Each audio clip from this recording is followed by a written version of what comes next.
Allahabad high court के justice Shekhar Kumar Yadav Prayagraj में विश्व हिंदू परिषद की लीगल सेल की एक तकरीब में पहुंचे थे और मुल्क के मुसलमानों पर मुतनाज़ा बयान दे डाला।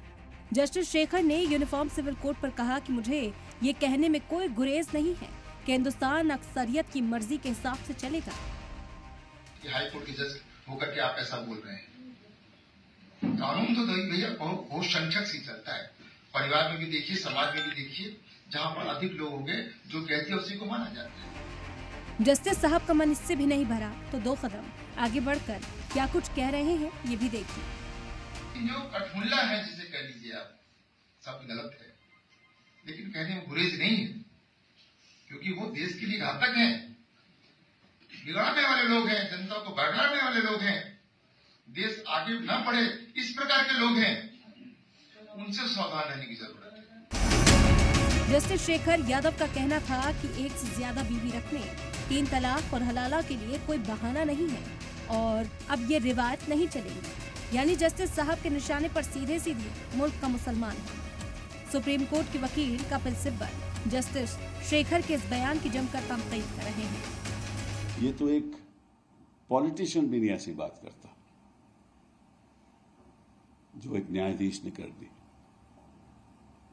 और बिना सोचे समझे कि जिस पद पे वो बैठे हुए हैं उस पद पे उनको बहुसंख्यकों से कोई लेना देना नहीं है, केवल संविधान से लेना देना है और संविधान के आधार पे लोगों की रक्षा करनी है। इलाहाबाद हाई कोर्ट के जस्टिस शेखर यादव का मुतनाज़ा बयान का मामला सुप्रीम कोर्ट पहुंच गया है।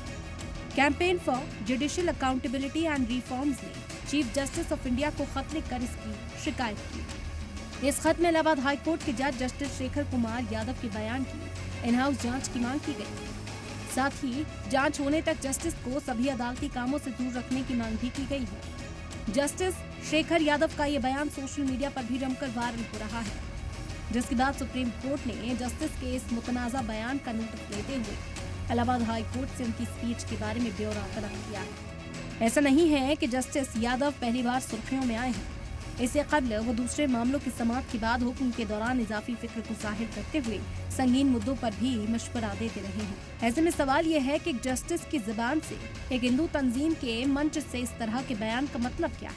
क्या इस तरह के बयान से आम आवाम का इंसाफ के तई भरोसा नहीं उठ रहा? क्या ऐसे जस्टिस से एक आम आवाम बेहतर इंसाफ की उम्मीद कर सकती है? सलाम टीवी के लिए नदीम अहमद की रिपोर्ट।